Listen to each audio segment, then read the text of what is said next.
Oil pump চাষের অগ্রগতি খতিয়ে দেখতে সংশ্লিষ্ট বিভাগের রাজ্যস্তরীয় আধিকারিক ডক্টর রাজীব ঘোষ বুধবার তেলিয়ামুড়া সফর করে। এদিন তিনি উত্তর মহারানী, তুইকর্মা, খাসিয়ামঙ্গল, রূপাছড়া সহ বিভিন্ন এলাকার অয়েল পাম্পের বাগানগুলি পরিদর্শন করেন। পরিদর্শনের সময় তিনি গাছের বৃদ্ধি, পরিচর্যা পদ্ধতি এবং উৎপাদন পরিস্থিতি সম্পর্কে কৃষকদের সাথে বিস্তারিত আলোচনা করেন।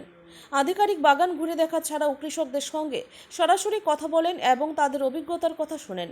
কৃষকরা জানান, সঠিক প্রশিক্ষণ পেলে অয়েল পাম্প চাষ আরও লাভজনক হতে পারে। এ সময় আধিকারিক তাদের বিভিন্ন আধুনিক চাষ পদ্ধতি ও পরিচর্যার বিষয়ে পরামর্শ দেন।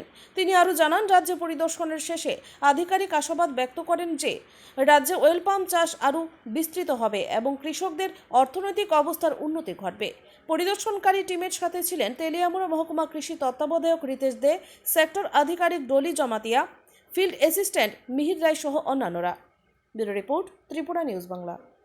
এই যে এটা কিন্তু হইতো না এটা আপনার এটা 4 বছর 5 বছরের মধ্যে আপনার সরকার কিনা নিব মানে মানে ফ্রেশ ফ্রুট বাঞ্চেস তার এই 4-5 বছরের মধ্যে আপনার নিজস্ব 9 মিটার স্পেসিং আছে তার অন্তর্বর্তী জায়গাতে ফসল করতে হইব। 4-5 বছরের লেগে বইয়া থাকলে তো চলতো না।